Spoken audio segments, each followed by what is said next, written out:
talk to the legends of the creative and entertainment industries. We talk to those on the rise. Lance Dean Anthony Nielsen asks about the highs, the lows, and everything in between. This is Outcast Creative, and this is Industry Interviews.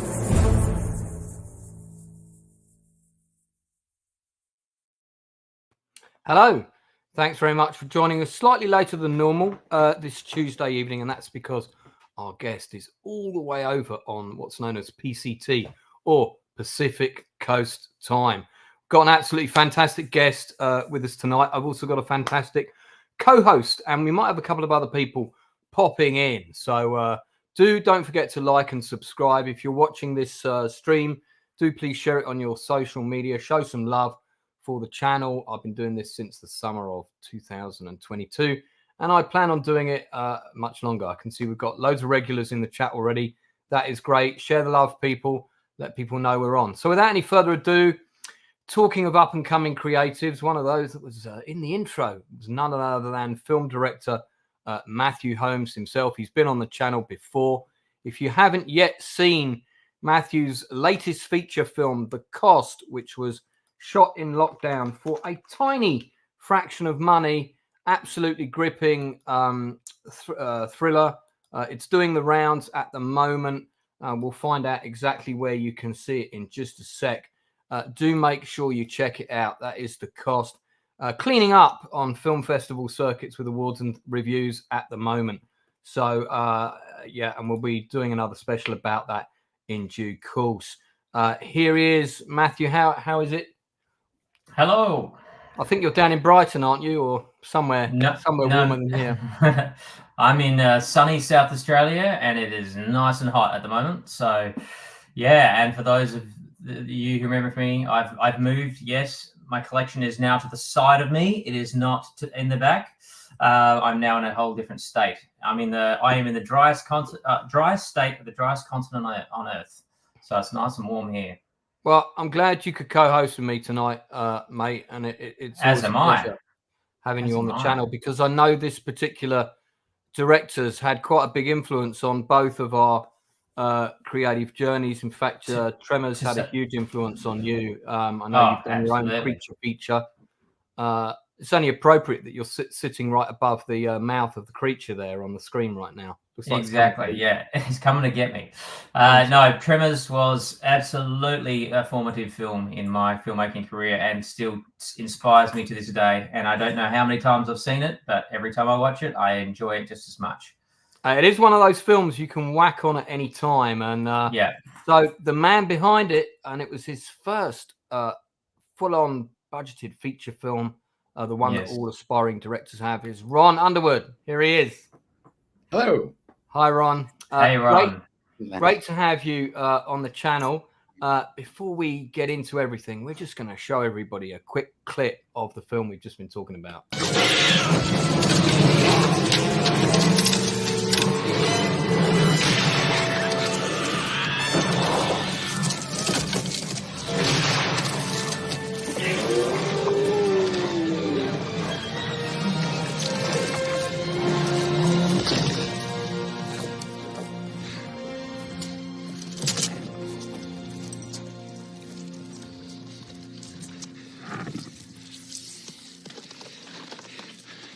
Into the wrong goddamn rec room, didn't you, you bastard? That's got to be one of the best lines in a movie ever. And I've shown that clip at my Christmas movie quiz not once but twice in the last 25 years. Ron, thanks very much for coming on the channel. My pleasure. It's a real honor, honestly, for Matt and I to have you on this evening. I was working at the cinema when City Slickers was on, but I still went to see it up at the Odeon Leicester Square on opening night. And then I got to see the audience reacting to it night after night after night after night. And now I can't tell you how much love there was for that film as well. I wasn't working at the cinema when Tremors was on, but I did also go and see it up in London. And again, incredible response. Well, we've got a ton of questions for you.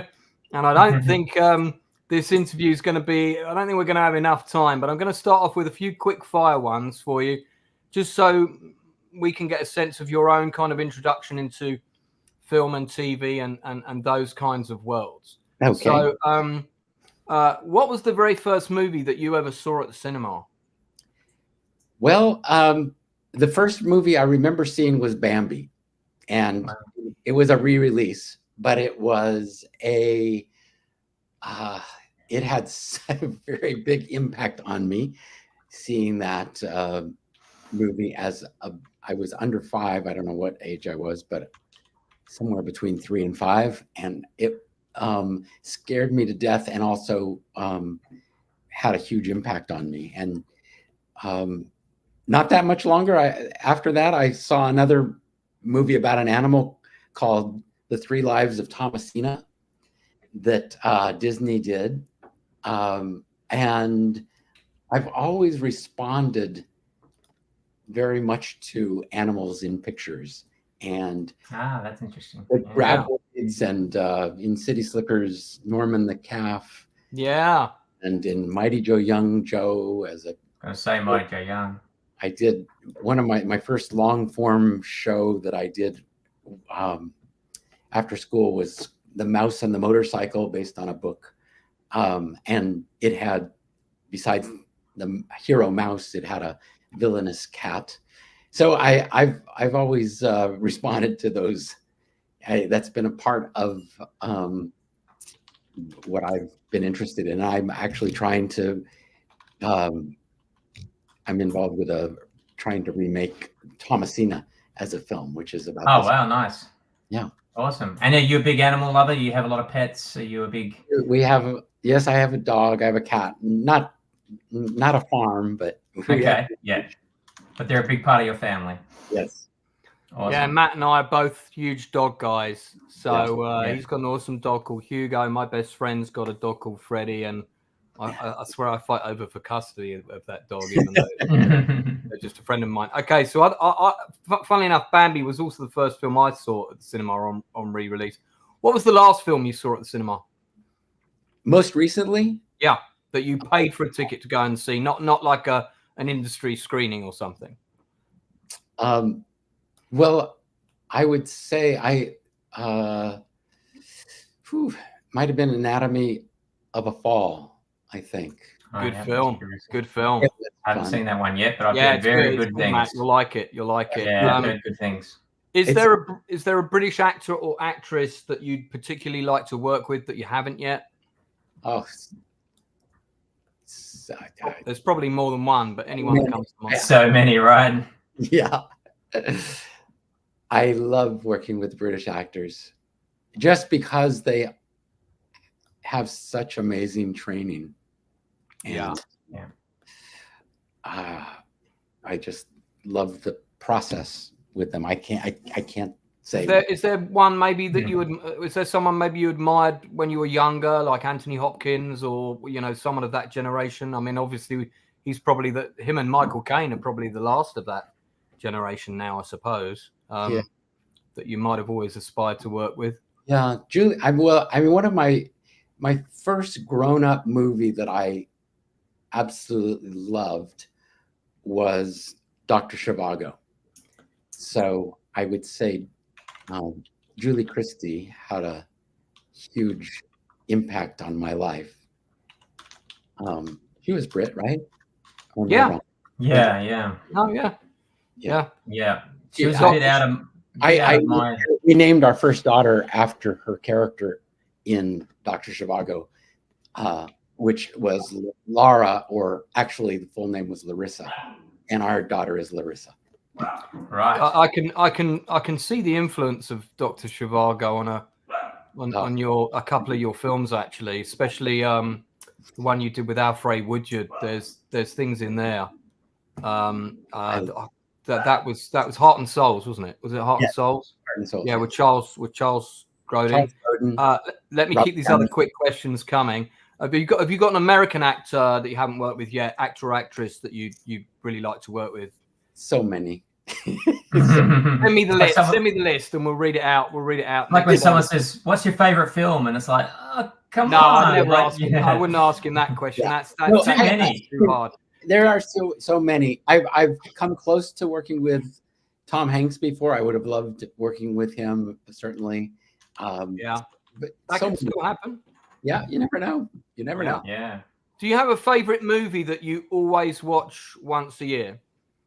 You know, like you're kind of, oh yeah, I'll stick that on today. Sort of like our Tremors, because we watch that. I mean, I must watch Tremors that's once our a year. equivalent. You know, what's your equivalent of Tremors that you whack on? I really like Billy Wilder movies in general. I've been And- getting into so many Billy Wilder movies. Some like it hot. So Some Like It Hot, The Apartment. Those Oh, I love that. I try to watch a Billy Wilder movie every year.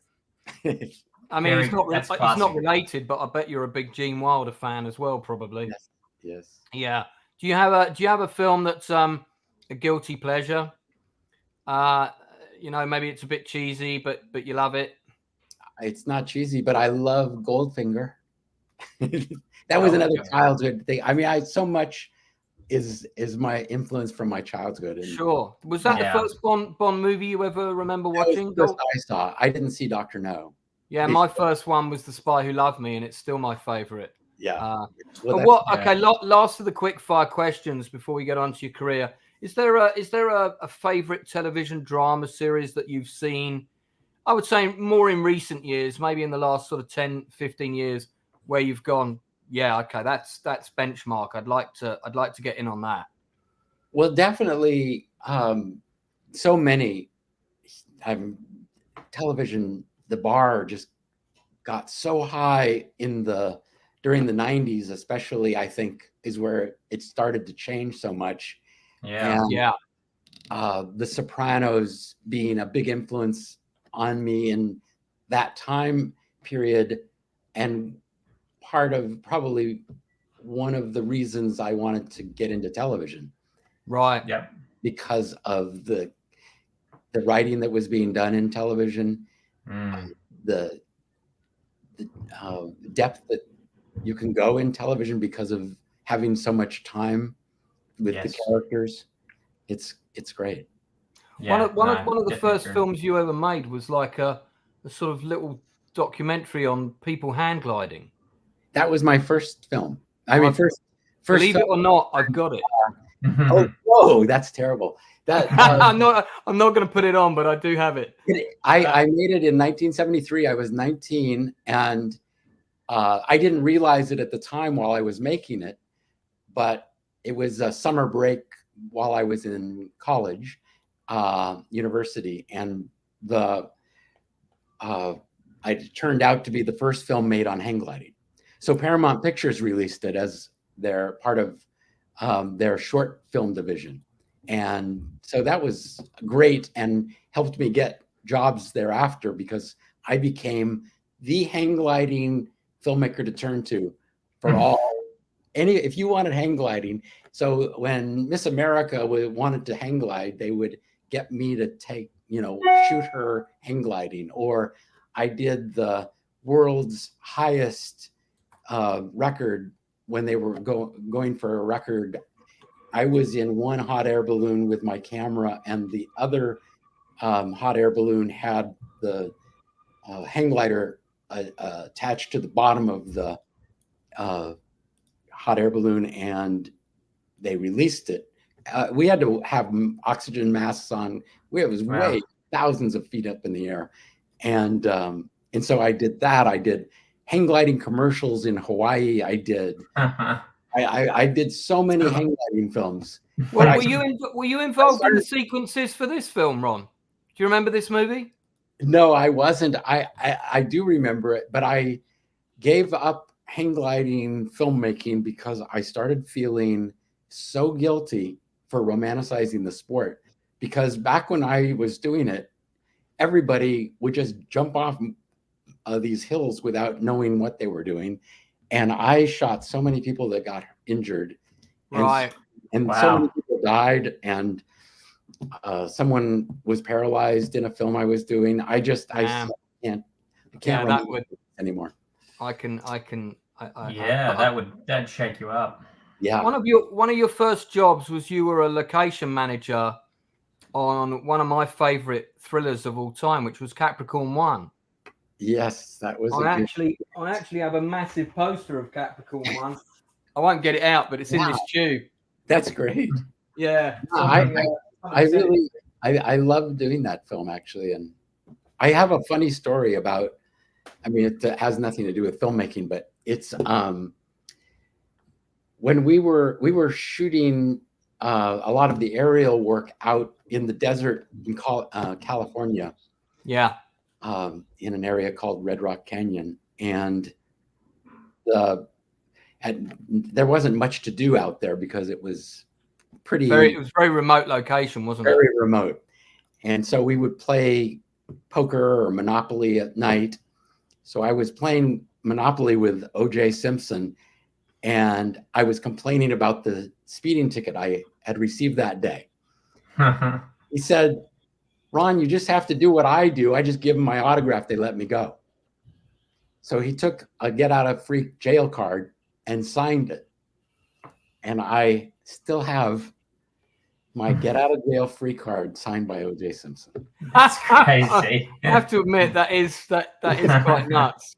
Oh my God. Is quite so how did you get that job? What was the, I mean, I know you grew up in California, you were around the industry, you were around. I really wasn't. I didn't know anybody in the industry. I through friends of my parents, I got to go on the film set of the Poseidon adventure when it was being made. That was my first film set I went on. Wow, you mean like Owen Allen? Yes, Erwin Allen.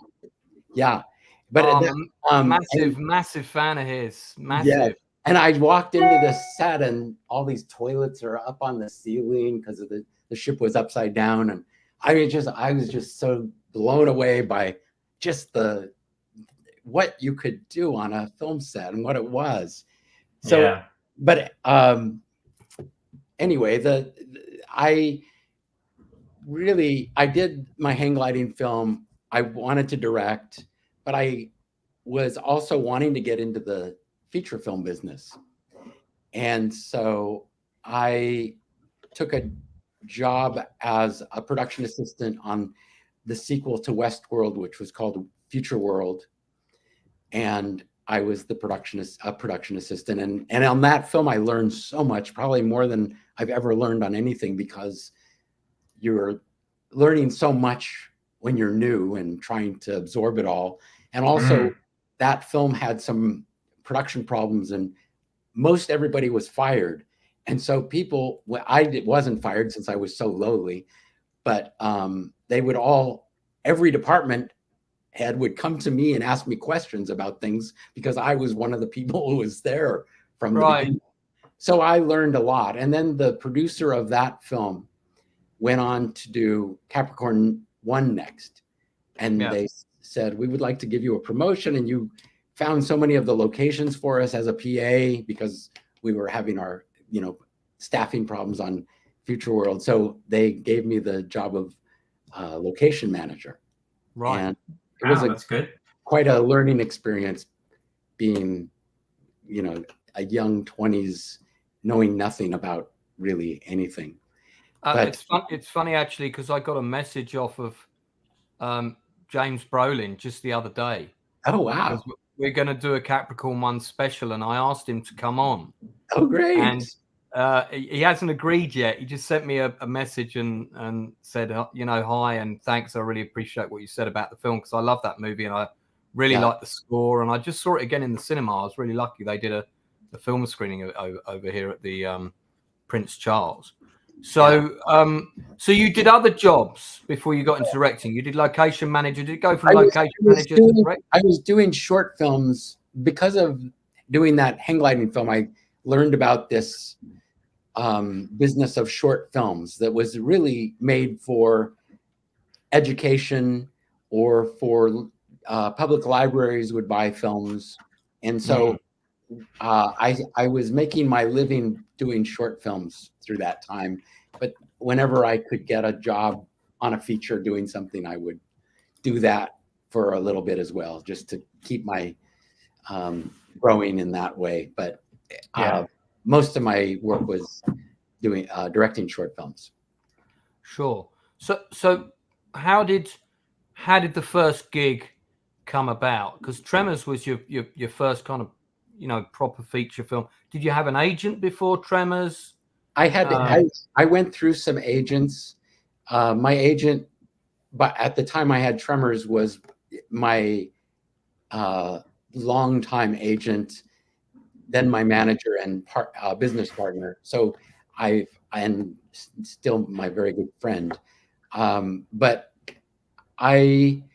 it was because of doing The Mouse and the Motorcycle, that film that I mentioned.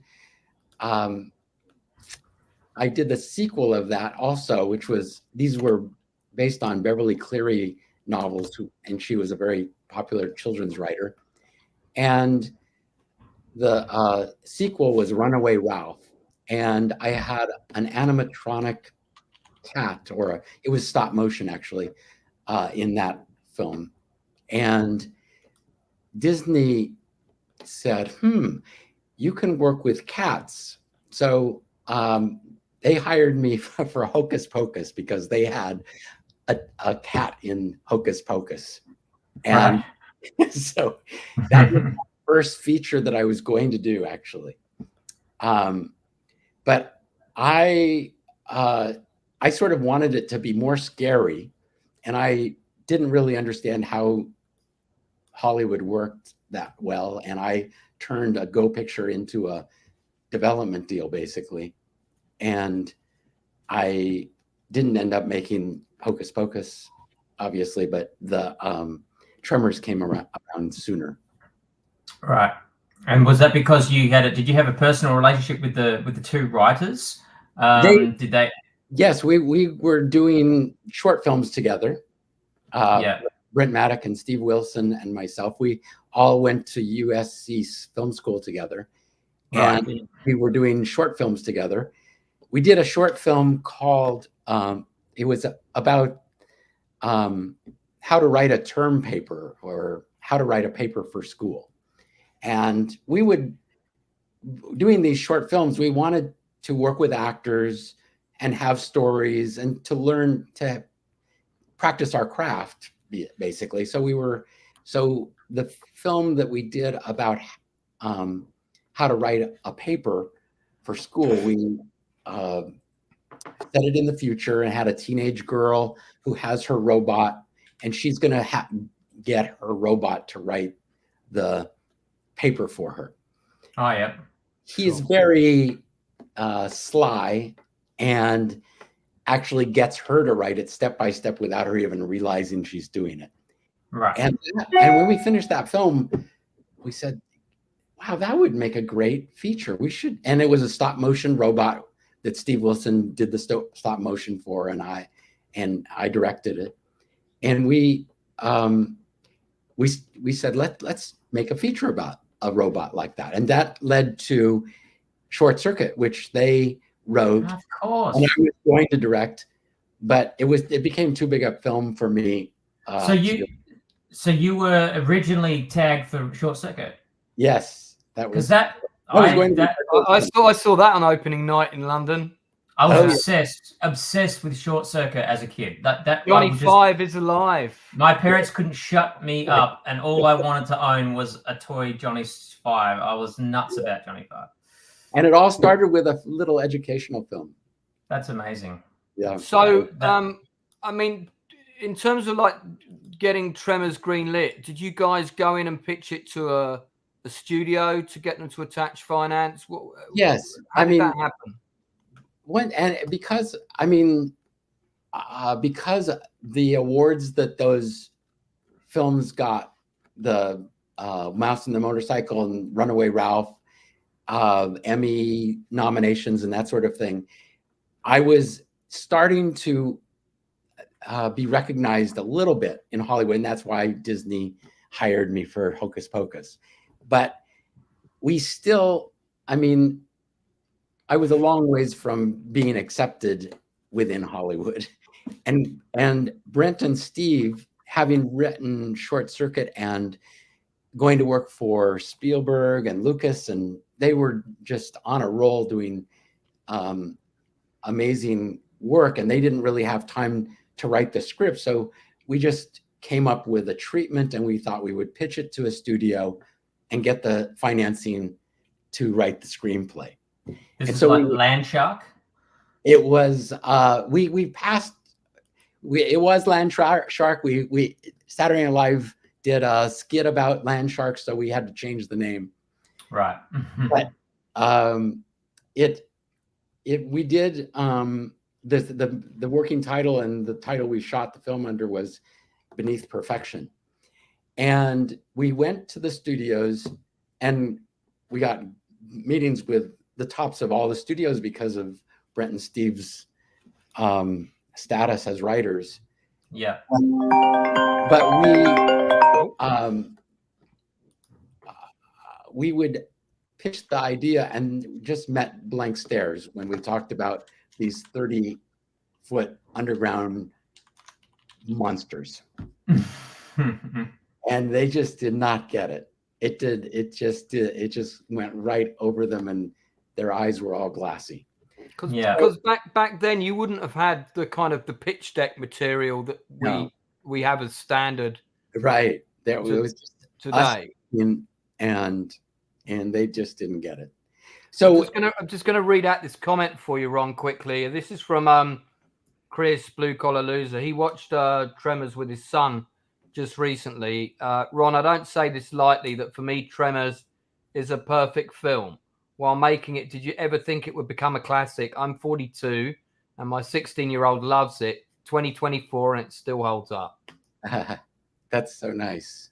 I would have to concur with that. Yeah, really nice. I certainly didn't think it was necessarily something that we'd be talking about in 2024. I mean, man, It is. Yeah. Doesn't surprise me. Yeah, it is. I remember for years, because I worked in video stores and so on, and for years I saw the cover of Tremors, and I'm not a big horror fan, but I remember thinking, no, underground monsters, that looks silly. I just sort of ignored it for so long, and then one day turning over the back, I saw Gale Anne Hurd and recognized that name from Aliens. Oh wow! And then I also saw Wilson and Maddox, and I was like, Johnny Five. So it was really on the, and when I watched it at the end of it, my first VHS viewing of it, just completely wowed. And I just thought that concept of these underground monsters, this movie is so much better than it has any right to be for an underground monsters movie. And I guess maybe that's what you were finding when pitching to the studio heads.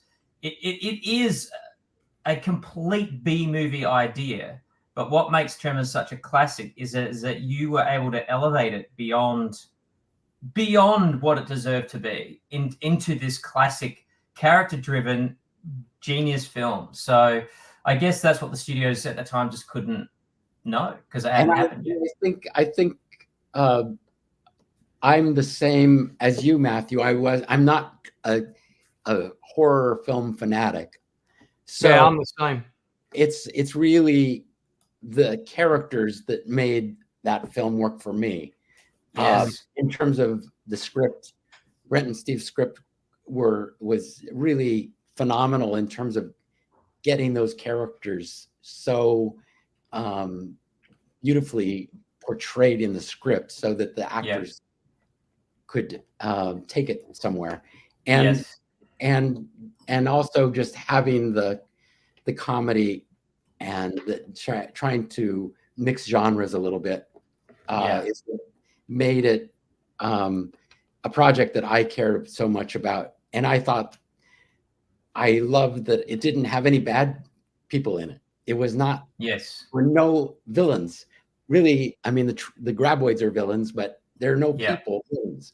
And it's really about a community coming together and what a community can do when they come together to you ended up with a bit of a dream cast in that respect. I mean, everyone knows Kevin Bacon's one of the nicest people in the business. I told you that story about that tweet that he sent me in lockdown, which was Yes. I still can't quite get my head around it. Fred Ward, also incredible reputation. God rest his Love soul. Fred Ward. Huge loss. Yes. You know, and then you had Michael Gross, who's done very well out of this. Of course, he's been in about 70 Tremors movies now, and still more to come, I think. Victor Wong as well from Big Trouble. Yes. So I mean, the energy on the set, you can tell the energy was good, because you can always feel that in a film, I think, on the screen. You know, like City Slickers has a good energy about the cast. So does this. You know, was that the case? Was it a happy shoot? And how many days did you have on it? That's a good question. I think it was 52, I believe, or 54. I can't. I'm blanking on that. It was in the low 50s, 52 maybe. But we realized after the first day, actually, that what I wanted wasn't going to be achievable in the 52 days. And so we set up a second unit that Steve Wilson directed. And he was doing a lot of things throughout the shooting that I would never have time for with the main unit, but helped make the Graboids come to life so well. And it was really a fellow named Jim Brubaker, who was representing the Bond company that was guaranteeing the movie, that was so supportive and allowed us to make that movie as well as we did because of having a second unit.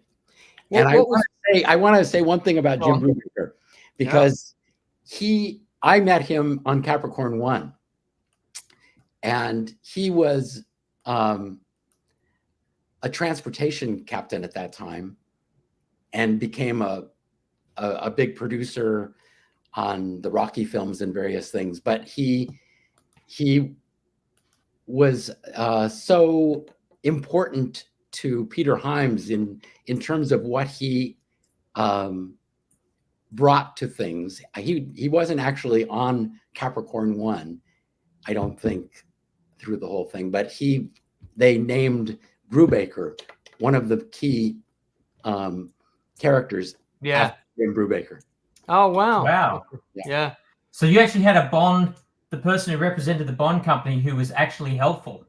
And he was actually helpful, and he was. Wow, that's a novelty in. That's novel.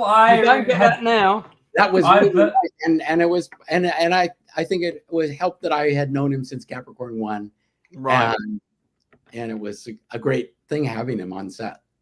Right. If there's any Bond company people in Australia listening, please listen to Brubaker's example. See what happens when you support the filmmaker, not hinder them. It was a Universal film, but Universal didn't want anybody to know it was a Universal picture. Ah, okay. It was a hand's distance because they wanted to make a very low budget film. Sure. Yeah.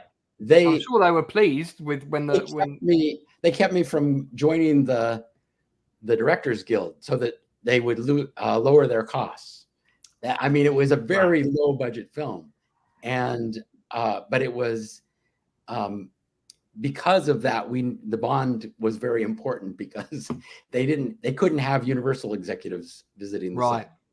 Yeah, right. Fair enough. What was the biggest challenge on and I know we'll circle back around to Tremors later, so I won't spend too much longer on it, but what was the biggest challenge on the shoot, apart from the usual, we don't have enough time, we don't have enough money, which take us there were so many. I mean, in terms of underground monsters barreling through the dirt, you're dealing with things, as often in movies, where it's physically impossible what you're trying to do. It's just physically impossible. And we had many physical effects that just did not work. Right. And I was just, it was so hard on me emotionally. And actually, this is something that Gale Hurd really helped me with, because she knew I was struggling somewhat to try to reached the level I wanted. And she just said, Ron, this is the way it always is. Things don't go the right way. It's what you should expect. It's just the way it is, and you just deal with it every day, trying to make it better. Yeah. Well, that was, I'm sure, her experience having done Terminator and Aliens. Yes. What was your relationship like with Dennis? Is it Stotak? Is it the four ward guys? Yes. Because I mean, those guys did phenomenal work on Tremors. Did a lot of things that didn't work, like solve that, guys. Yes. To get those. Bob and Dennis Stotak were just amazing. They came via Gale Anne Hurd, had worked on Jim Cameron films, and to this day they are just I love those guys, and they just do amazing work. Yeah. I still can't get.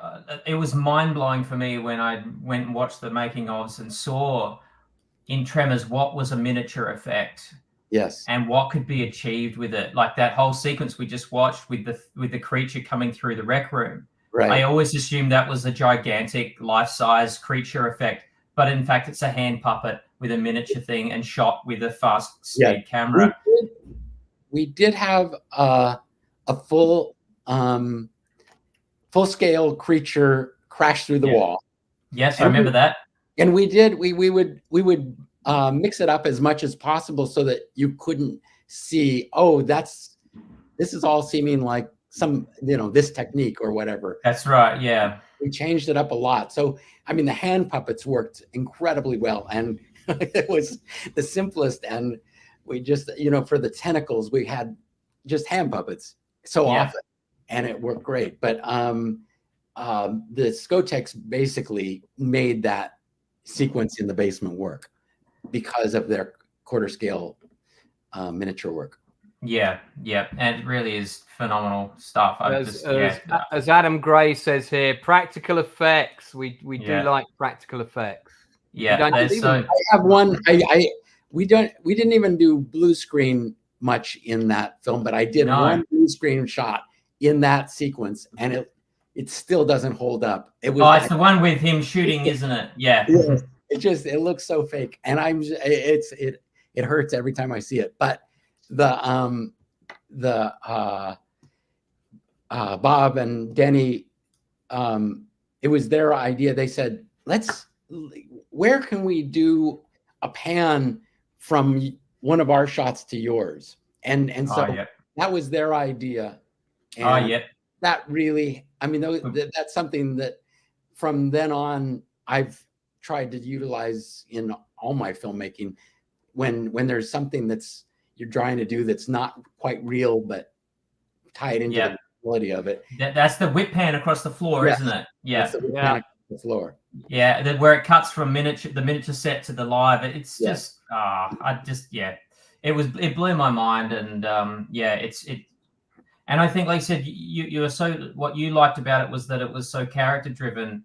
And I think every time I go in to pitch one of my films to anybody, especially if it's a creature feature, I always start with Tremors as the benchmark. It's like, okay, so this is going to be character driven, like Tremors. So it's about the characters, less about the creatures. And it's always the place I start from. And I think it was such the wise decision and what makes the movie is because you start with, in the end, it's also like, the graboids are there, but that's not what we're here for. You've got to care about the jeopardy of the characters in the show in order for it to. I think for it to really work, I do think so too. But I will say, the studio really wanted the horror core audience. That's who they wanted to come to this movie. So they struggled in marketing and in trying to get that audience to come to this movie, especially considering what the movies were in horror at that time. They were very, very blood and gutsy, weren't they?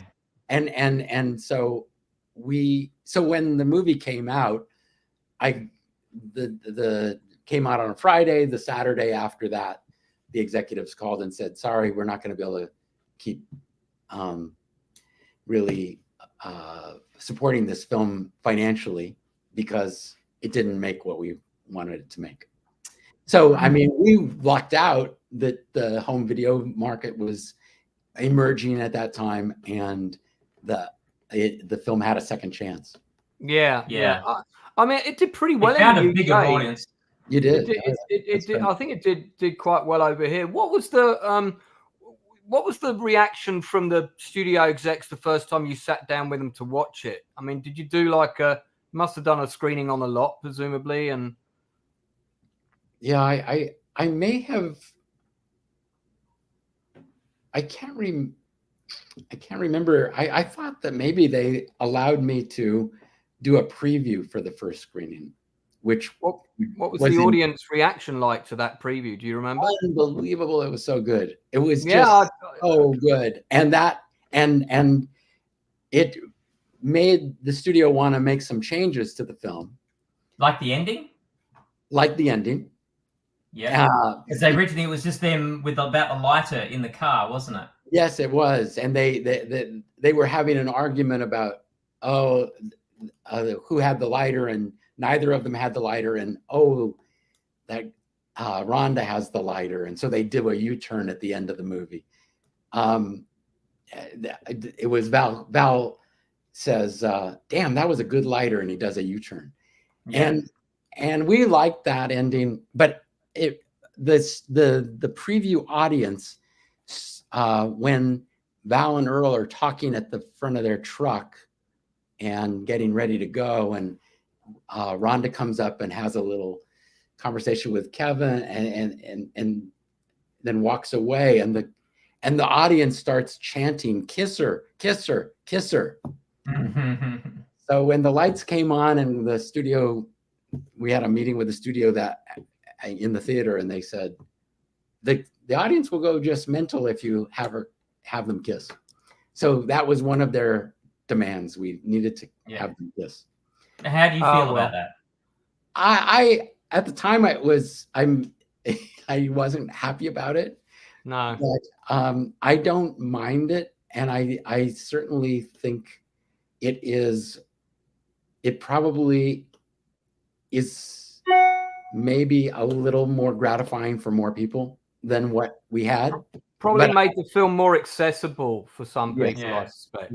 Yes. And I certainly loved it. I mean, I had no other ending. I thought that was always the ending, but I mean, I thought it really worked. But it wove into it worked with the characters, right? Like the way he talks himself up to it and walks up to her. I think you still pulled it off in the spirit.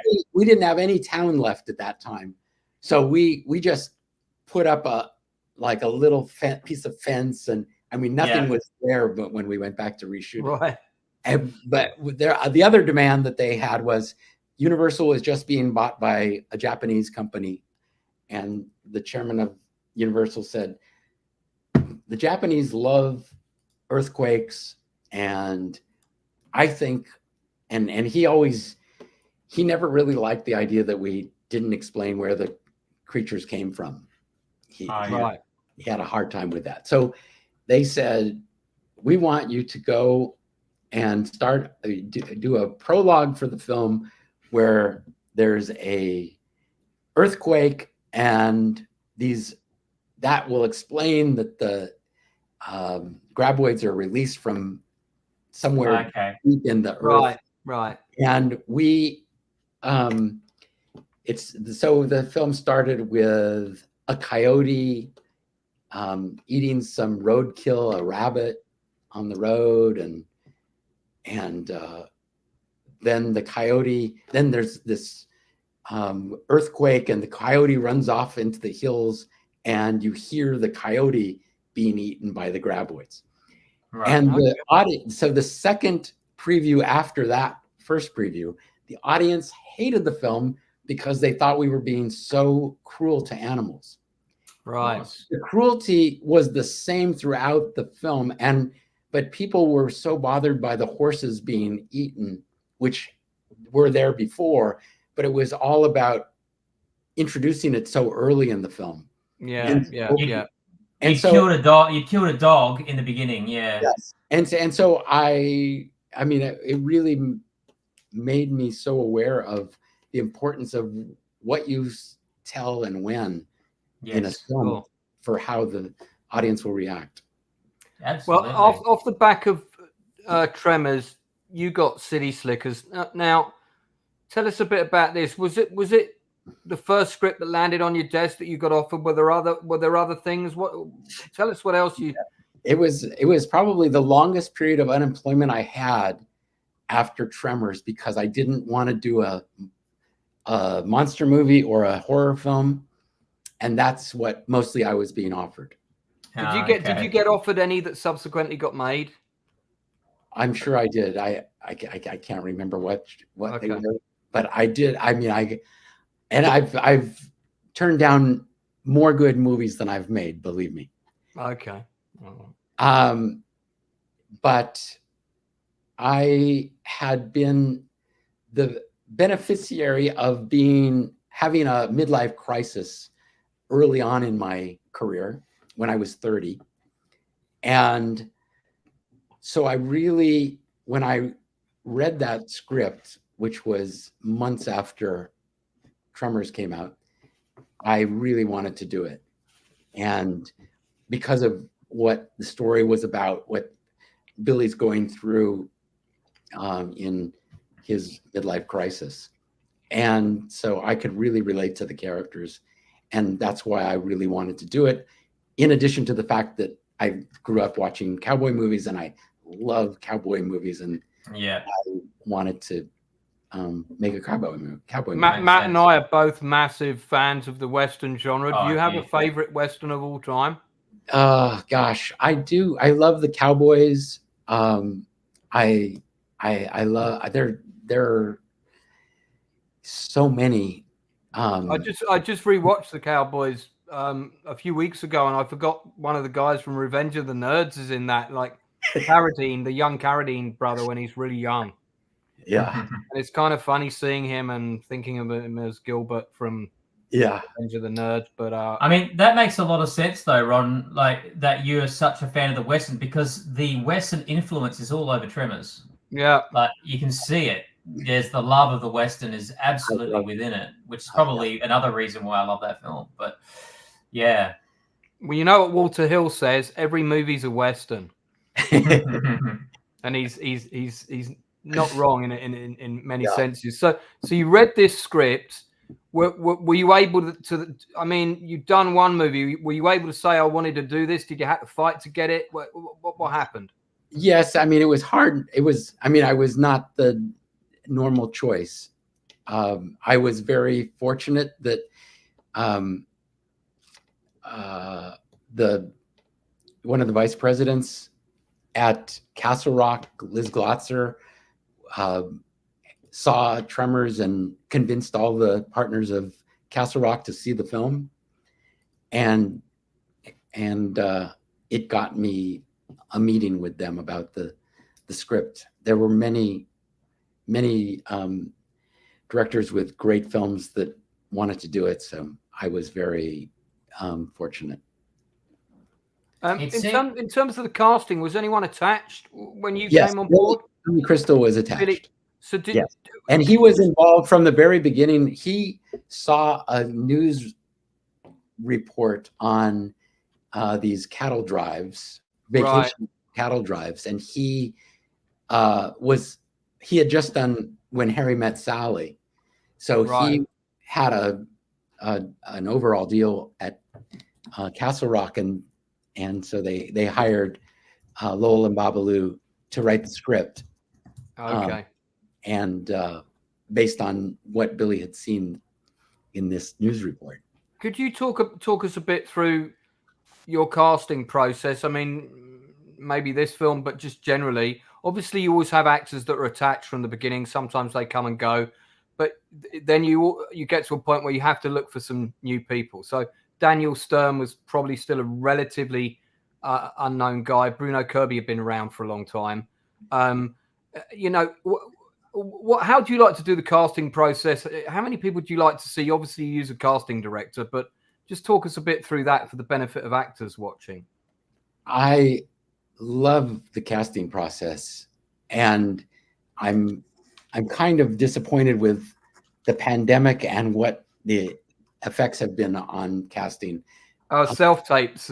Yes, all of that, because you get so much in the room with the actor and get a sense of the person a lot more than you do on tape. But anyway, my process is, generally speaking, the casting director sees more people than I see for smaller parts. I mean, things, the bigger parts like Bruno and certainly Jack Palance, for instance. I mean, that was an offer that we made to Jack, and I had a meeting with him, but it was after making an offer. But I love the process of talking with the actor, getting a sense of them, and then I always have them do the material at least twice, just because I want to see how they react to direction, even if I think what they did was perfect and what I'm going to ask for is not going to be as good. You want to see that they can do that on the set on the day. Yeah, how will they react to you giving? And it's something you absolutely don't get with self tapes, isn't it? Because I can totally understand that. Yes. I mean, we know the story about Charles Bronson kind of turned it down because the character died halfway through, and Jack Palance, you wanted him originally, but he wasn't available initially, and then as things happen, he became available, and he took it, and he won an Oscar for it. And I think there's a funny story with Billy Crystal about that, bumping into Charles Bronson and saying, "Hey, shame you didn't do that film." And he went, just kind of wandered off. Right. You had a young Jake Gyllenhaal in Slick as a Sean Ennis. His first film. Yeah. Wow. Yeah. So, I mean, in terms of shooting that movie, did any of you guys go on one of those kind of holidays to check it out, see what it was like, or did you just create your own fantasy version of it for the film? We just did our own fantasy version, and Lowell and Babalu did an amazing script once again. It was so, I mean, if you read the screenplay, it's just so perfectly laid out in 3 acts. It's so simple, but it's so hard to achieve that simplicity. They really did amazing work. What was Jack Palance like to work with? I mean, this is a Hollywood legend of old in every sense. One of his last films, I think. I've told this story. I actually did his last film, which was a movie made for television with an amazing cast: Blythe Danner, Peter Fonda, Faye Dunaway. Jack was in it. That was his last film. But I've told this story before, but it is interesting, and I think it's important in terms of just actors and how their process is. On the very first day of shooting with Jack, it was his entrance into the film, and he rides up on a horse, lassos a cowboy who's coming on to this woman who is coming on to Helen Slater. That was Kyle. And he comes around and throws a knife at his crotch, and don't let it happen again, he says. And Billy says, yeah. And Jack is supposed to look over at Billy, and Billy then goes, "Oh, I'm sorry, I thought we were on the same side." And so Jack didn't, we rehearsed this scene. Jack didn't look at Billy after his line. And I said, "Oh, Jack, if you could just give Billy a glance after his line." And Jack said, "I don't do glances." I said, "That's fine. A look will do." And he just went off on me. And I didn't know why he wanted to choose that to fight about, but the whole cast and crew, we were in a corral. They all left, backed away, leaving Jack and me in this corral together. And I said, Jack, he said, I walked off better pictures than this. I'm going to walk off this picture. And I said, Jack, there's a whole generation that would love to know you. I hope you don't walk off the film. And he was very upset. The cast and crew came back. I didn't rehearse again because I was afraid to rehearse. I just shot it. He looked at Billy at the right time. Later in the day, we were sitting next to each other in director chairs, and he took his hat off and he hit my leg with his hat and said, "First day jitters." And it was an apology that I just loved. And we got along so well from that day on. And I don't know if he was testing me or if it was just literally first day jitters or what it was, but it just taught me so much about how everybody's different and to not give up on what they have to offer, because he brought so much to the film. The film wouldn't have been nearly the film it was without him. And and then he got the Academy Award, which was so nice. But he was better suited for the role than Charles Bronson, I think. Yes, I think so too. Palance has had a real sincerity about the character, and you know, when he tells the story about the girl arching her back in the sun, and Billy Crystal's waiting for him to say, "Right, so you went off and you married her, right?" or something, and it just, "No, I wrote on." But that the way he tells all that, it's like so believable.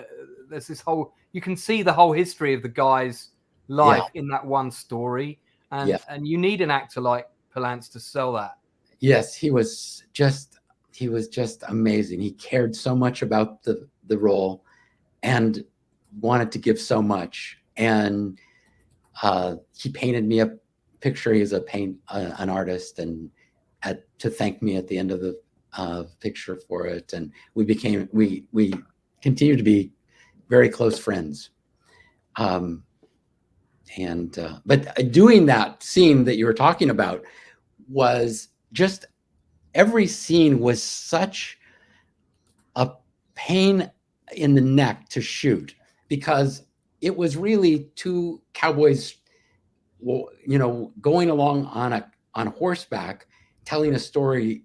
And I noticed, after having so much problem of shooting these scenes on horseback, that most cowboy movies, the cowboys ride up and stop, and then they have their dialogue. Yeah, they very rarely are, you know, doing these long walk and talks with cowboy, you know, the cowboys on horses or pushing 200 head of cattle. It's just impossible to get that. It's so hard. I shot a Western, and I tried doing a walk and talk, and I just, no more walk and talk. But it's an Australian who really made this film possible for me. That was Dean Semler, who shot the film. Oh, yeah.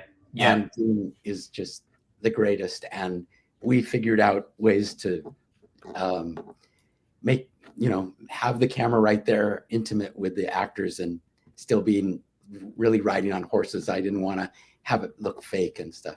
Oh yeah, use the old riding the bucket or whatever they call it. Riding, I mean, they say that you should never work with children and animals, but on this film, you worked with a whole cow herd. Yes. I mean, tell us about how today. The first day was we were shooting. We had to shoot the third act first and go backwards because of the weather. We were shooting in Colorado, where it was going to be getting very cold and snowing. So we had to start with the three cowboys bringing in the herd, basically. And so the very first shot was Bruno, Danny, and Billy at the back of a herd of 200 cattle, having a conversation that you would have in a diner, but happened to be pushing 200 head of cattle at the same time. So we had two cameras, which we normally shot for those kinds of scenes in that film. And we had our 15 or 20 wranglers all riding horseback, getting the cows all moving in the same direction. And they all rode out, got them going, rode out of frame. I call action, and Billy, Danny, and Bruno start having their little diner conversation. And the cows start peeling off to the left and off to the right. Some start turning around and going back the other way. There was not one cow left in the frame at the end of the scene. There wasn't. They weren't in sight. And I thought, oh my God, this is going to be such misery. I just thought, how are we going to get through this? But it really was an experience.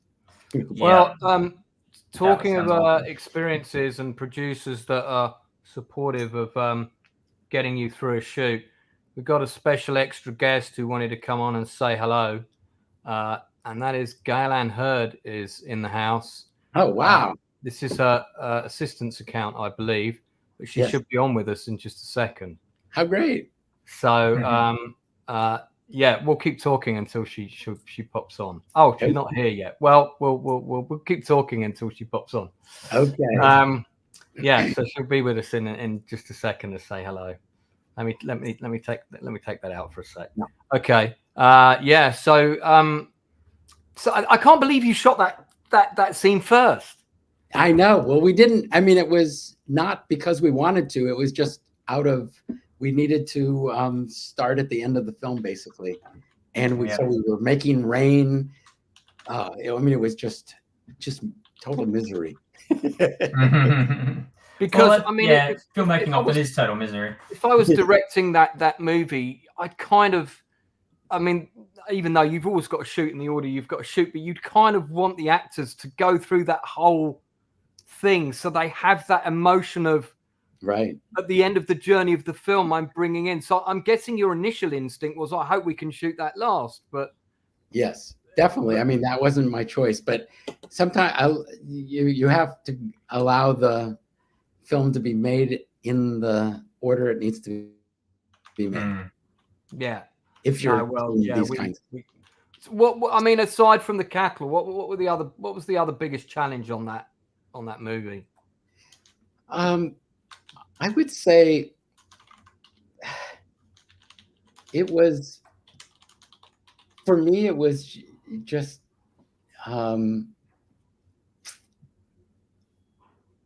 keeping it grounded about the characters, keeping it about the midlife crisis, Billy's problem he's going through in his life, and questioning his job and his worth. That was really what, and it wasn't really about all of the other things. It could have been set in New York City, with the three guys having those same conversations in diners. Yeah. I mean, really, it didn't have to be a cattle drive that they went on. It could have been anything. You could have just done it about them going to do the bulls in Spain. Yes. There's an Did interesting. you go to Spain to shoot that scene? Sorry, Matthew.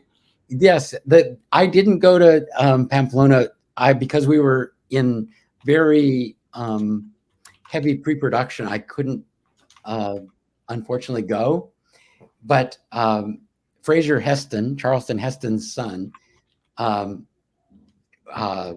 the second unit director who shot Pamplona scenes of the real Pamplona with doubles running through for Billy and Danny and Bruno. And they didn't do that for real then. They did it for real with me at the back lot at Universal. And we recreated, and we didn't use bulls, we used cows, more cows than not. The bulls we tried to keep away from them with wires and fencing and that sort of thing. But we did quite elaborate work for Pamplona, both creating the look of the buildings and for trying to recreate with lots of extras and our principal cast. Right. Yeah. So that we could get the... Wow. And you just mix the two together. Bingo. Yeah. Movie magic. It was amazing. We were at Universal Studios shooting, and the cows are just very... They're not the easiest animals to work. No. They all escaped from our backlot set, and then they were part of the Universal tour, and people were wondering, they were in their trams riding around Universal Studios wondering, what are all these cows doing in the lot? Stampede on the lot. Yes. Matt, you had a question. Sorry, I didn't. Yeah. Look, well, do you think there's a, just you talking about, for you, the film City Slickers thematically was really about this character going through the midlife crisis. There's a little bit of that DNA in Tremors, because the two characters really are two men going through that early midlife crisis where they really have to grow up and go, we're not just layabout cowboys who could do whatever, they've really got to get their lives going. And that's really the thing that's driving those characters. So do you think as a director, do you sort of subconsciously find stories that echo with your own definitely what you're going through? Definitely. It's I mean, I have to really relate to the characters in the story, and generally it's something that is really hitting me in my life as well. Yes, and I guess that's with all the scripts that come across your desk. Then I guess that's what's driving it. You go, nothing in here connects. Nothing in here connects. And really good scripts. I mean, that's the thing that I when I said I've turned down really great things that I probably shouldn't have. I mean, it still came down to me just having to connect in such a strong way, and not for whatever reason. Sure. Yeah, for sure. Because you've got to carry that film for a while. Gale is now with us, so I'm going to bring her in because I know she's only got limited time. Hi, Gale. Can you hear us? I can see you. I know you can't see me, but Hello, Gale. If I go on video, my Wi-Fi breaks up. Oh, okay. Well, don't worry. We'll just take it as gratis that it is you. It sounds like it. Thanks so much for coming on, and it's great that you were able to be the executive producer on what was Ron's breakout film. Could you just tell us what an executive producer does on a movie like that? It's all each time it's a little bit different, but I think Ron can attest I did a little bit of everything on the film. Yes. Probably a lot more than most executive producers, including spending quite a lot of time in Lone Pine. Yes. I told them earlier about how I was so discouraged by physical effects not working, and you sort of saying, Ron, it's going to be okay. This is the way movie making is, and reassuring me that it wasn't all a disaster. Gale, would you, as an executive producer, would you sort of go over the final shooting script before they went into production to suggest any changes? Would that be part of your job? I mean, I function much more, I think, in what the role that we would consider to be a producer or a co-producer on this one. And executive producers generally are credits that are given to line producers, so handling just the physical production. And by the way, there is no such thing as just the physical production. It's enormous responsibility. Or someone who controls the rights, or a financier. And I think that I wore a lot of hats on this production, including arranging the financing. Right. Well, making the studio believe that we could do it. Yeah, and you know what? I have to give a shout out to the late Jim Jacks. If you don't know who Jim Jacks is, I mean, he sadly passed away, but he was a believer in this project. He helped discover the Coen brothers. Wow. And many other people, and he wasn't your typical studio exec. And we also had a lot more freedom, I think, than most productions that were under the auspices of a major film studio. Right. So in that context, aside from the fact that you were quite hands-on and available to help out Ron, there wasn't too much studio interference, say. No. Oh, and Jim, well, there was a bit.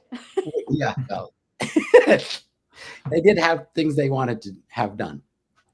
Right. Yeah, like the kids. Like the new ending. Yeah. And what are the things you're thinking of, Gale? I don't know if you remember this, but they put on a transportation coordinator who was not on the film, and we paid his entire family. Oh my God. Who did not work on the film. I had no idea. And that was on our budget. Is that the sort of Independence Day, you don't pay $50,000 for a hammer kind of thing going on? Is that what I think it's more nefarious than that. Well, I kind of was being quite nefarious, but okay. I think I mean, at least at the end of the day, you have a hammer. I see. You didn't get anything out of this guy. Yeah. Matthew and I have both been through experiences like that, and I think, Gale, you and I had a brief conversation. We did. Is this Jim Jacks? Yes. Yes. I wanted to, because you wanted to give him a shout out. He was a great guy. He passed away quite young. Within the studio, he was their champion. The movie wouldn't have gotten made without him. There is no question. And the other person whose career he started was Kevin Smith.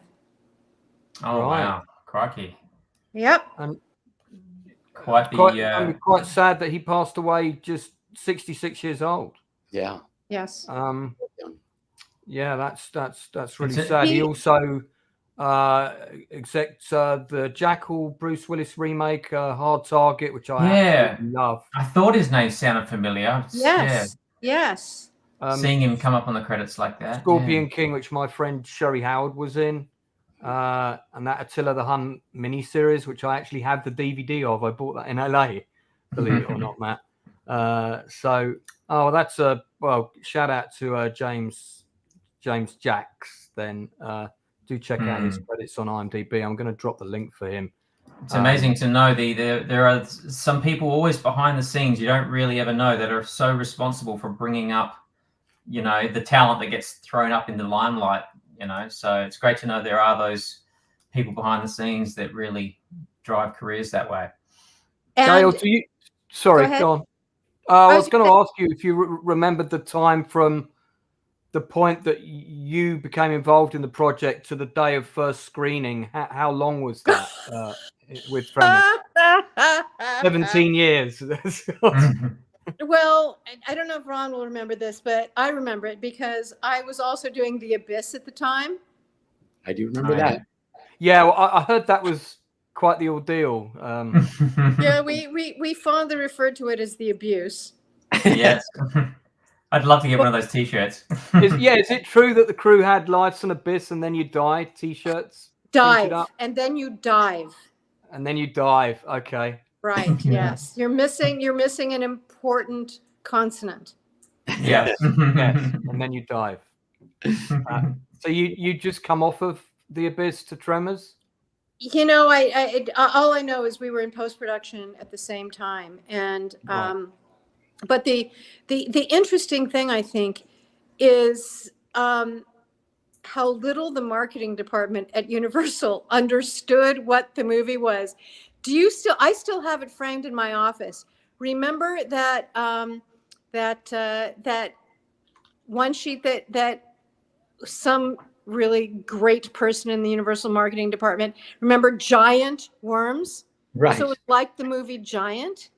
Yes. So if they had had fun with it, it would have, I think, it would have succeeded in its initial release. Instead, when we had the marketing screenings, they recruited people expecting this to be a very hard horror film, really bloody and graphic. And it's comedic. It is fun. right. It is a great ride. And so we got the worst scores of any market research screening I've done in my career. And they wanted that core horror audience. They really didn't understand the film. No, because it's very horror light, isn't it? Yeah. I mean, it's better than that, though. All my friends that love horror films love this movie. So for me, it's one of those few films that crosses a few genres because it's a light comedy. It's very accessible because of the characters, and it's and it's got its horrific. Yeah, moment. and that's a huge, tribute to Ron's direction. Yeah, I mean, obviously it was there in the script. The script was great, but it's a very fine line to walk when you want the scares to be scary, but you want to have a really good time and people to know that it's okay to laugh. I don't know if you remember those screenings. I do, because the audience wasn't sure if they were allowed to laugh. Yeah. It was pretty awkward because they had been recruited expecting a very, very, dark horror film that was unrelenting. And, and so when you go in with expectations that that's what you're going to see, it's hard to accept the movie the way it is. Of course. Because you were sold on something else. Well, that's one of the reasons I never saw Tremors all these years, because I thought it was that hard, graphic, relentless horror film, and that's why I didn't pick it up off the shelf. And when I finally saw it and what it was, I fell in love with it because it was so fun and funny and just brilliantly done. So, damn it, that marketing department just dropped the ball. Oh man, it's not the first time in my career. Of course not. Yeah. Gale, you and Ron, was the next time you worked together, was that on the Walking Dead franchise, or have there been other times? Yes, that was it. Yes. Yes. And so that's quite a big gap. I would have thought you guys would have collaborated sooner. Yeah, it just turned out that way, but I love doing those Walking Dead shows. They're just I'm a big fan. I've got the whole graphic novel series.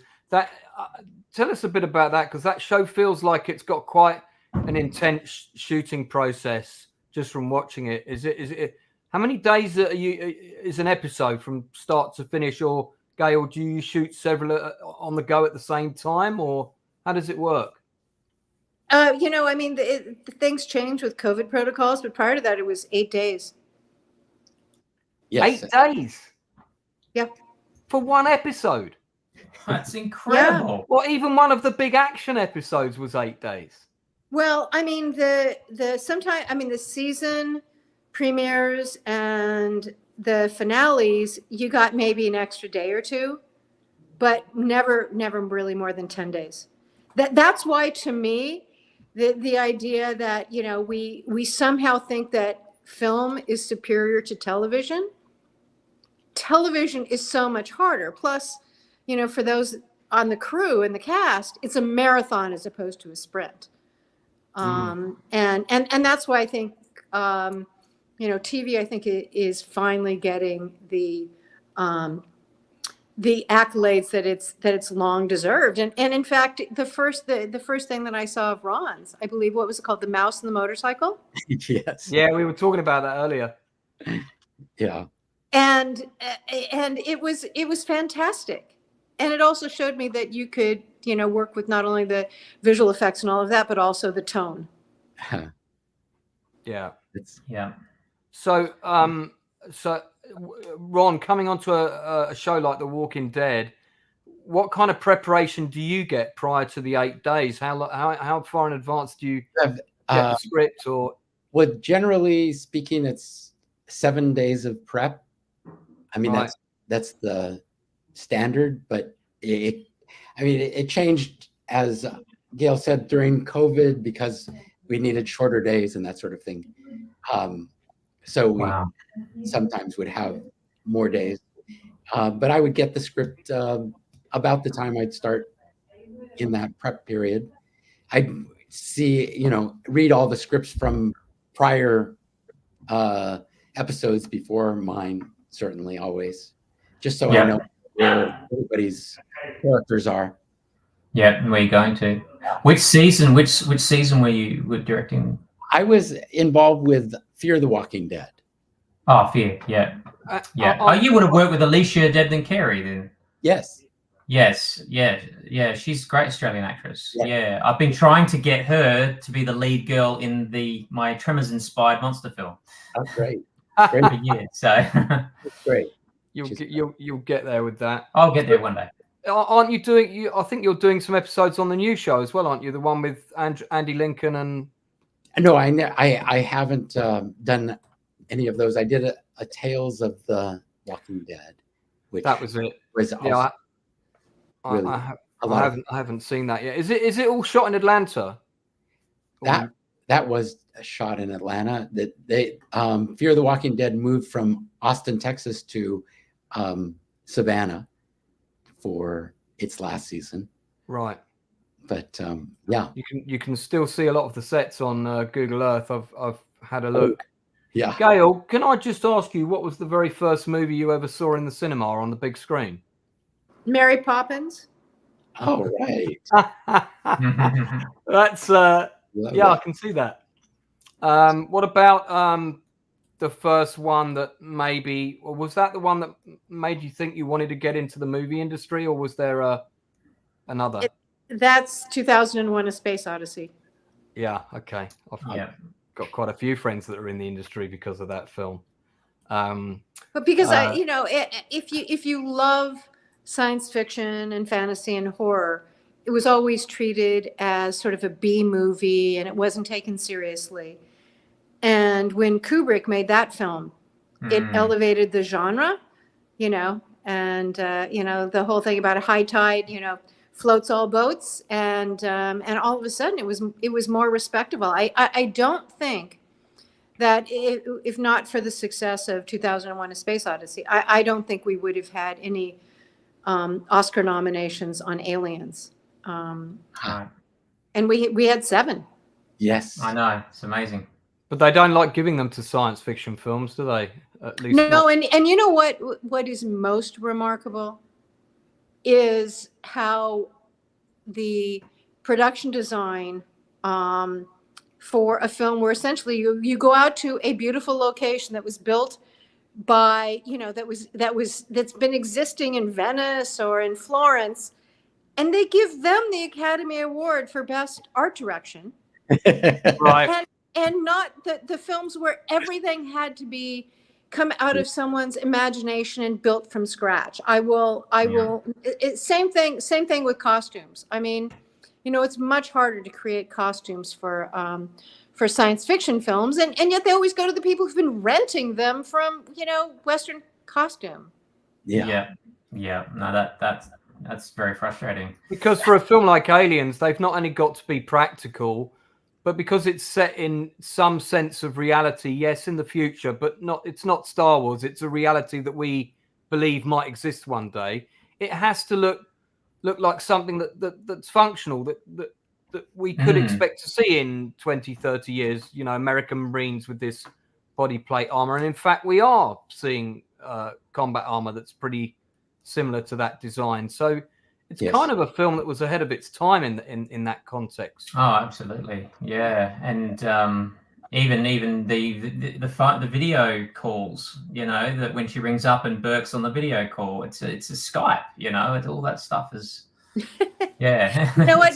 We really need to thank the amazing science fiction authors of the past who envisioned all of this. And you know, sadly, I remember having actually a conversation with Stephen Hawking when he started, the late Stephen Hawking, before he passed away, in which he said, you know, we really need to worry about AI. And I said, have you never seen 2001: A Space Odyssey or Aliens? And he's like, no. And I said, well, you know, I think you would have been ahead of your time if you started worrying about it back in the 70s. Yeah. Yeah. That's amazing. Well, I mean, the Terminator films were ahead of their time when it comes to the AI threat, I think. That's right. Yeah, So- but it really goes back to Hal in 2001. Yes, absolutely. Yeah. That's true. Well, I don't want to take over. I just really wanted to thank Ron. It really such a pleasure working with you. You are so incredibly talented, and I am thrilled that you are participating and highlighted in this podcast. Thank you very much, Gail. It's so nice of you. Yeah, it's such an honor for us to have Ron on. I never would have gotten to do Tremors without Gail. Right. And Gail, thank you for popping on, and also for the lovely chat that we had a couple of weeks ago, and really appreciated some of the things you said. And just on behalf of filmmakers like myself and Matt, you've no idea how much you've influenced our lives. I'm sure people tell you that all the time, but the likes of people like you and Ron are who we look up to. You're the people that made us do what we do. And this is why we're here now. We all started out with a dream, and there were so many obstacles, and it was a combination of having talent, but also luck and people who believed in us. And even, you know, I really highly recommend, I've been reading some fantastic memoirs lately. Right now, I'm reading Billy Friedkin, the late Billy Friedkin's, The Friedkin Connection. Right. Yeah. They are fantastic. And the next one is Ed Zwick's. Yep. I've just ordered that. That. So to me, there are so many lessons in there for those of us who've had long careers, those of us who are starting out, and understanding that everybody suffers setbacks. Yeah. And you learn honestly more from your failures, or, you know, times that you didn't achieve what you wanted, than you do from your successes. And the chapter that I'm reading in Friedkin right now is about Sorcerer. And it's very interesting. It's a very interesting chapter. So anyway, thank you, congratulations, and continued success to everybody. Thank you, Gail. I hope we get you back on for a chat another time, if we can make that happen. Thank you. Thanks so much. Bye for now. That's there's one legend to another. Ron, we want to ask you about Hearts and Souls, because that's got some of my favorite actors in it. Yeah, what a cast, including the late Charles Grodin, and I did a kind of a big list of my favorite character actors at one point, and he was right near the top. There's a copy of Midnight Run on Blu-ray just on the shelf behind me. He was relatively unknown when he did Hearts and Souls, or not relatively, but was it after Midnight Run, or was it? Yes, it was after. It was after. No, it's after Midnight Run. He was on the map. He was on the map, but he was unknown when he did Midnight Run. The studio didn't want him. Yes. Yes. I mean, he's been around. He was around for a long time. He was offered the role in The Graduate, but no way. Wow. Down. And I didn't know that. That would have, okay. That's something he told me, yes. Amazing. And I don't know that he thought that was the right decision later in his life, but it's just the way things go. Yeah. Yeah, right. That would have been interesting. So Hearts and Souls was film number 3. Yes. After 6. Now, believe it or not, Ron, I saw it at the cinema. All right. And I specifically went to watch it because Grodin was in it, and I'm a huge fan of Alfred Woodard as well. That's nice. So, I mean, was again, just talk about how the script came to you, and was that something that you particularly wanted to do, this story about people finding redemption? And it was something that was very close to my heart. To be honest, it started because my middle daughter's friend, who was probably 10 at the time, was riding her bicycle over to our house and hit by a car and killed. Oh my God. That's terrible. And it was devastating to our family. And I really wanted to do something about death. Another person who I would not have made Tremors, City Slickers, or had any of my career is Nancy Roberts, who was my agent at the time, and then manager, and then became my partner in Stampede Entertainment. And she knew that was something that was important to me, and she had met two young men who made a short film called The Seven Souls. And it was a heavier drama, and they wanted to write a heavier film about it, but Brent and Steve wrote it with a lighter bent, because it was really to help deal with death in kind of a positive way, and to help myself and others deal with death, basically. Yeah.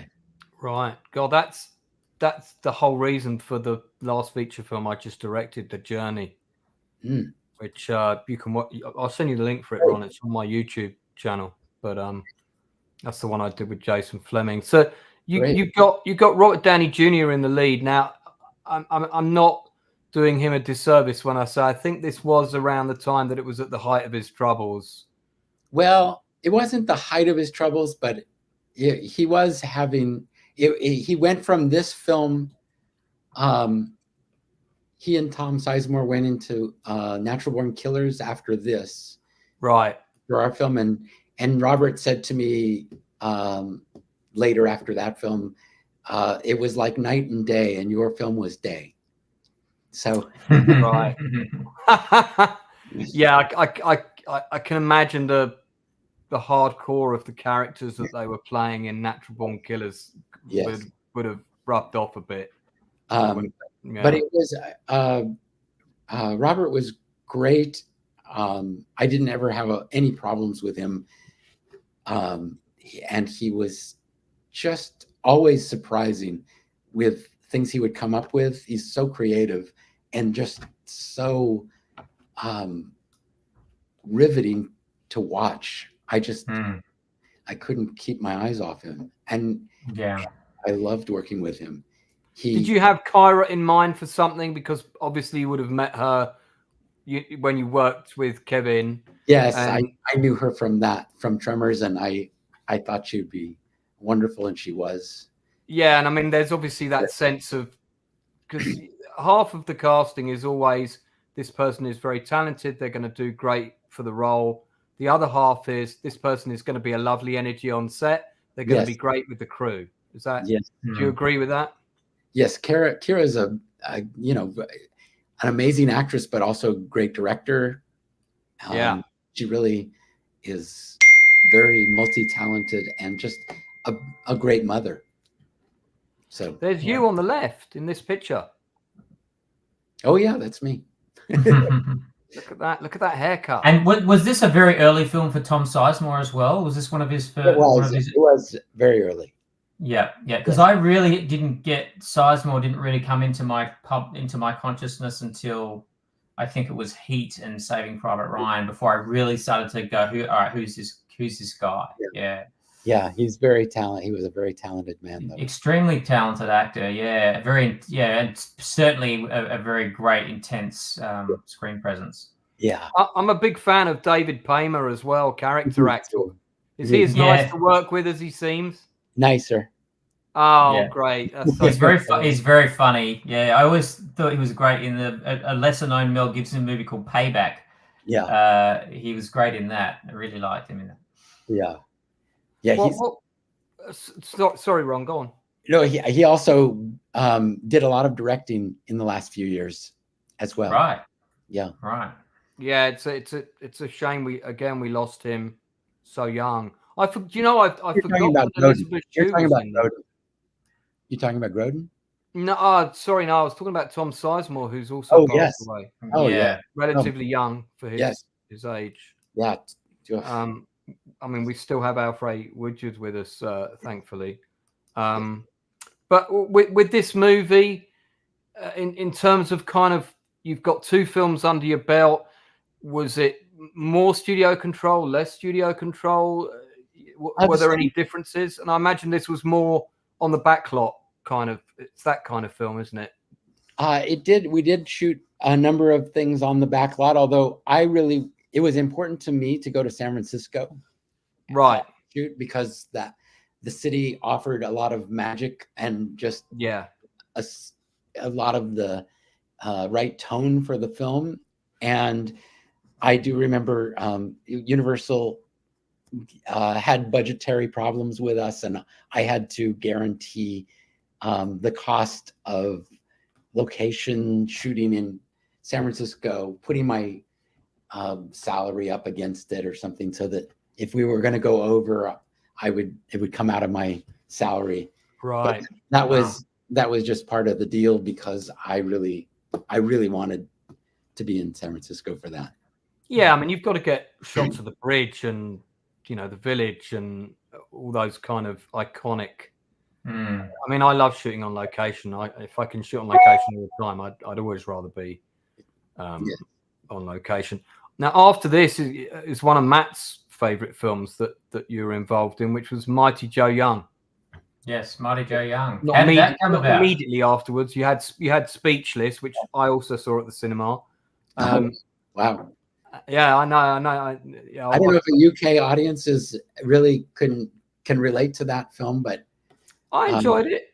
It was, in some ways, I mean, I've continued to work with Robert King, who wrote that film and has done such amazing television with The Good Wife and The Good Fight and Evil. And I just did a show this last month with him and his wife, Michelle King, called Elsbeth, that is a new show for Paramount Plus. And and we really, I love working with him. But he was really ahead of his time in the 90s writing that film.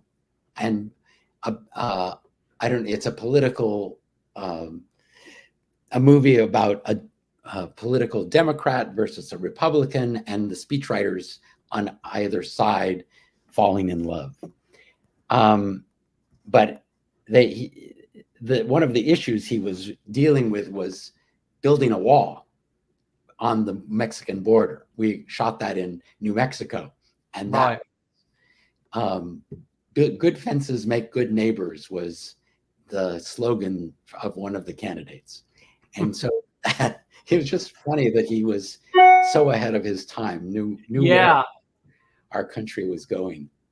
So this is still from Mighty Joe Young. You've got, very young Charlize Theron there, David Paymer again, Regina King, who I absolutely love in the TV show Southland. She's just incredible in that show. She is. She's a great actress. And Charlize was just another person who was just amazing to watch work. Charlize is like an old-time movie star. She just has such charisma. You can't take your eyes off of her. And relatively new for in her career. This was, wasn't it? It was just Very. relatively. I met her at our meeting was at a restaurant bar or whatever, and she couldn't have a drink because she wasn't old enough to have a drink. Wow, that's crazy. Really? Yeah. And Bill Paxton. I mean, he's just Another. he's Oh my a God. legend. Such a great guy and actor. And speaking of Gale and Jim, he worked in props and set Yes. for Jim before becoming an actor with Jim. That's right. And threw him into Aliens, which basically cemented him as as someone forever. What was it like working with Bill? Is he as affable and lovable in real life as he comes off on screen? Yes, he is, and he was a great collaborator. He always had great ideas and was just fun to work with. Yeah, Really. I'll bet. And I'm a huge Ray Harryhausen fan. So am I. I became a stop motion animator for 15 years. I was a stop motion animator, and it all came because of my love of Ray Harryhausen movies, and I got to meet Ray. Yeah. And I mean, obviously, this is a remake of one of his, films that he did most of the animation for. Yes. Did you have any involvement with Ray when making this one? I only he came and stayed on set for a couple days. Yep. And he agreed to be in the movie. So that's right. In the movie, he's in the party scene. In the party scene with Terry Moore as his date. Yes, and I remember because I went to see it at the cinema, and then of course I must have been the only person in the cinema that went, oh, Ray Harryhausen. But yeah, right. He let's see. I have here's Ray and me on the set. Oh yeah, there he is. Yeah. And can you hold that up again? Let me just enlarge you for a second. There we go. Wow. That was when he was acting in the film. Yeah. Right. This was just hanging out on set. Oh, nice. That's great. Yeah. So good. I see you've got your 90s shirtwear. Right. On in very 90s. Kind of like sort of post Miami Vice vibes going on. Yeah. I was a big Harryhausen fan too, and grew up watching his movies and loving and I love stop motion, and that's why I brought up the robot movie that Steve Wilson did the stop motion for and I think when I was doing Capricorn 1 as a location manager, I was going home at night and doing stop motion. I made a movie in my garage using eggs. I blow out the egg and then and they were the characters in the film. And wow. And that was a film that sold to schools and libraries for kids. But even while I was doing location management, I was trying to get my movie done too at the same time. Yeah. Oh wow, it makes so much sense that you had that stop motion animators, I guess, perspective of looking at things, because I think I can see that in Tremors, like that I don't know, that eye for how creatures move or how you can achieve something on set practically. If you're thinking in terms of how Ray would have done it, or how those old movies did it, or how you approach things as an animator, I can see that in Tremors. Absolutely. We've got Tremors Saga in the chat, and they're wanting to know if they're going to see you at Tremors Fest in July. I didn't know there was a Tremors Fest. Yeah, with last May, I think it was, they had a film festival of Tremors in Santa Fe, and George R.R. Martin put it together with a theater owner there who's a friend of his, and Michael Gross, who lives part-time in Santa Fe, is friends with them. And then it was going to be the first time that all 7 Tremors films were going to screen on big screen. A Tremors all-nighter. And it was going to be all weekend. So then, but after the Friday night screening of Tremors, Michael had to leave because he had just gotten a job in a Heather Graham's directorial debut effort. So he left. So they're going to do another Tremors film festival this summer. Okay. So it's nice. Right. Yeah. Wow. He'll be there. I hope to be there. You really spawned something. Has there ever been the temptation to go back for yourself to go back to that perfection, or is it something that you're happy to sort of leave there? Has it ever tempted you? Not really, but I mean, it certainly. Kevin certainly is drawn to that character and feels there is something more to be done with the character at this age. Yeah, I could see that actually. That could be interesting. So, I mean, definitely, I mean, with him involved and the, if we have a good script that Brent and Steve come up with, or if they're still writing, and you need a writer, please let me know. I'll be all over that. Is Brent and Maddock and Wilson, so are they still writing? Yes, they still are. There. I mean, we do have a monster movie we would really like to do. Oh, so, yeah. Fingers crossed. Are we allowed to ask you about your experience of? And if you don't want to talk about it, it's absolutely fine. That's fine. About Pluto Nash. Yeah, I'm happy to talk about anything. It was a bit of a devastating experience. I can imagine. But it, as Gale said, you learn so much from your failures, maybe more so than from successes. I think that's very true. And I learned so much. I mean, in terms of its failure, I believe that it because it didn't have a thematic core that I believed in. Yeah. That was a failure that we could not get into that film. And I failed, and we spent a fortune writing scripts on that, trying to get a better film made. Right. But it was a difficult time. I mean, I think Eddie felt like we were trying to just write an Eddie Murphy movie.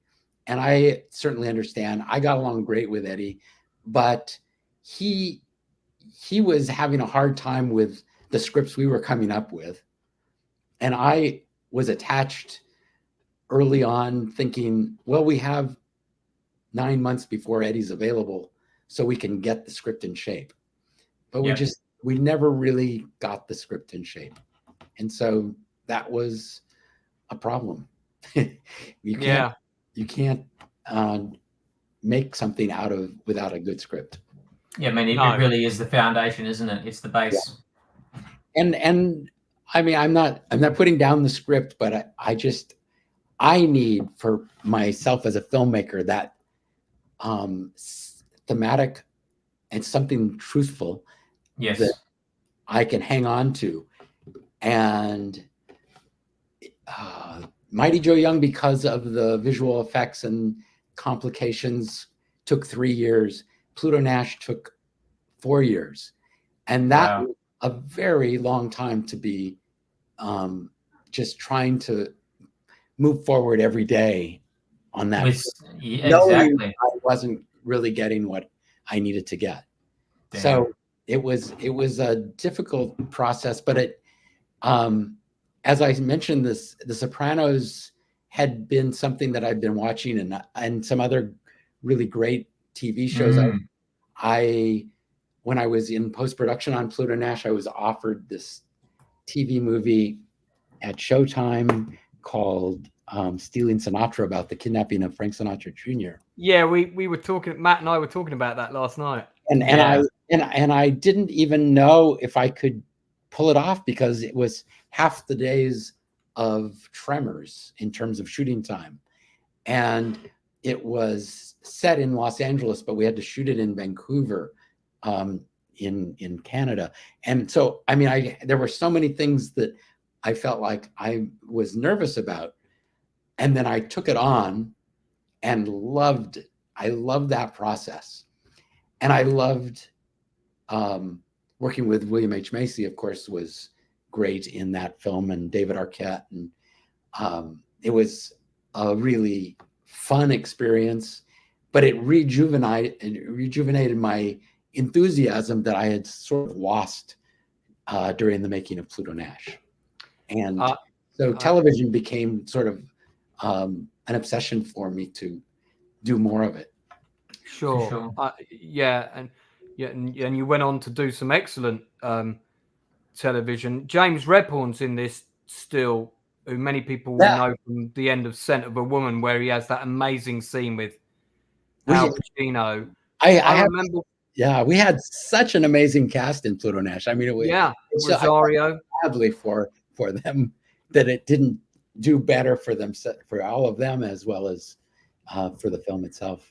This might seem like a zany question, but I'm going to ask it on behalf of my good friend Stepenzo, who's watching the stream, because he helps me with a lot of the thumbnails and posters and things on my channel, and it would be a lot harder without him. He wants to know what kind of Mexican food you like. Well, I eat a lot of Mexican food, so I. Good guess on his behalf there. Yes, I there's so many things I like. I like chili rellenos and enchiladas and tacos and burritos, and I like that all. We have a great Mexican restaurant walking distance from our house, so we do have a lot of Mexican food. Are you into the hot? You like heat? I hot do. Chilies, or when I was 16, I was an exchange student in Sri Lanka, and so they really have hot food, nice, spicy food, and it sort of changed my whole palate for life. Yeah. I had a similar experience with a friend. It was actually director Rolf de Heer, Australian director. I spent several months with him as he was helping me recut my first film, and he would cook extraordinarily hot food. And after that, my entire palate changed, and now I'm just heat, spice. It's like it's a crash course, and it just sort of does something to your entire all your taste buds change forever, and now it's chili on everything. So yeah. True. Got a couple of other questions for you here. Were there any directing projects that almost happened, but for one reason or another never got made? Oh God, Matt and I know that answer. Story of my life. Way more than have been made, and by me, and many of them, I feel like I made them because I spent so much time on them and put so much into them. So yes, mate, you're singing my song sheet. It must be that feels like my life. I've got all these movies in my head that never got made, but it feels like they exist. But as you pour heart and soul, and you can do 3 years of prep on a film, and it can be your full-time job, and the film still doesn't happen, right? Right. Yeah. Oh, and I had studio movies where I was in the middle of pre-production, and I did one film at Paramount that never ended up getting made. And we'd never finalized the cast. Eddie Murphy might have been in that movie. We were talking to him at the time, but we were going to shoot a test on stage, and we had a full art department, and my production designer from City Slickers, Lawrence Paul, who was just inaugurated into the Art Directors Hall of Fame this last Saturday night. Right. He was the production designer on this film, and I showed up to do the tests, and the stage was locked. And I thought, this is weird. Stage is locked, and it's like 8 a.m. And the guard said, yeah, it's not, this is not happening today. And nobody called, nobody told me. And so I called the head of the studio, and the head of the studio referred me to another president, and that person said it was somebody else, and it just was crazy. They just shut down production. They just shut it down, but didn't. Oh my God. Yeah. That is. Yeah, and I had another experience at Columbia Pictures, the same kind of thing, where I was in pre-production, and I would go to the commissary for lunch every day, and on one day I couldn't get in the commissary. That was weird. They just didn't have a table for me. And then later that day, I found out that the film was canceled. God, so not only does the film get cancelled, but your table gets cancelled for lunch. Yeah. I mean, it's that, you know, they're on it that quick. Can I ask what their reasons are, or you never know? But like, why would they do it? Why would they cancel something they're about to? They'd obviously like it enough to get it going. Why would they just? There are different reasons, but I mean, on the one at Columbia, Arnold Schwarzenegger was going to be in it. It was one of those times where he was in vying for multiple pictures at the same time, and he ended up going to another one. I didn't even know that he was courting other ones at the same time, but anyway. Okay, right. So the offer, another thing got greenlit, and yours just went away. Oh man. Yeah. Talk about a heartbreak. Yeah. Peter Sylvester was asking about the differences between sort of directing TV series of several different genres as opposed to focusing on a single feature film, and that was kind of going to be one of my questions. Was I'm guessing there must be something nice about with the TV. If you're coming into a regular show like The Walking Dead, it's already working as a machine. Right. Or Hawaii Five-0, it's already working as a machine, and it's very much kind of a revolving door. But there's a bit of a security with that. You're not going to go to the table and find out your lunch has been cancelled on Hawaii Five-0 if you've flown out to Hawaii to shoot. Or that's true. Whatever. And it's kind of like a sprint as opposed to a marathon, which is kind of nice. It's easy to just fully engage for a month, which is the time it takes generally for me to do an episode, as opposed to the years that a feature takes. And so that's certainly appealing in some ways, that you know it's going to get made, and you know there's an end point. Sure. And you got the support. Yeah. Yeah. And for me also, I don't love the producing end so much. No, we don't either.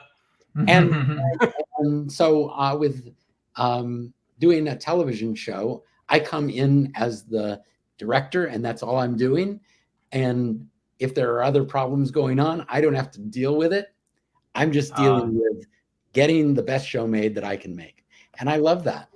And I love that. I don't think it's necessarily helped my career, but I haven't really focused on, he's the horror guy, and that's why he does Walking Dead. But my last thing in New York was a comedy, and doing La Brea in Australia was a sci-fi show. And so I like the variety. I like every month it's a totally different tone, different kinds of needs, and I really enjoy that process. And you're still going. No sign of retiring anytime soon. Not at this point. I mean, No, I think that's good. I want that monster movie that you're working with Wilson and Maddox. That's the one I want. I would like to see that. I want to see it, definitely. And I'd be quite up for seeing if you and Bacon are back together on a Tremors, kind of. He's coming back for whatever reason. Maybe there's some way you can pay homage to Fred. You would have Ward a massive film community. Would be crazy. I'm sure they'll. I mean, if that's ever happening, you got to come back on the channel and talk to us about it. As we begin to wrap up, I just want to read this comment out from Jim D. For the record, I love Tremors immensely. I've seen it many times. City Slickers isn't just a fantastic comedy with great performances, but also an honest reflection on aging and happiness. I couldn't have put that better myself about both of those films. I think the goal of any director, from my perspective, is you want to be able to tell a story that moves people emotionally and impacts them in some way. And sometimes that might just be because you're entertaining them, you're taking on a roller coaster of a journey like Aliens or whatever. And other times it might be something that they connect with personally in City Slickers. Like you said, that journey of Billy's, you related to that and you wanted to make a film that other people would relate to. And I think anyone who can achieve that with a movie once has done a great thing. You've achieved it with your career in my case at least 3 times. And actually I don't hate Pluto Nash. I quite like Pluto Nash, and I know other people that like that film.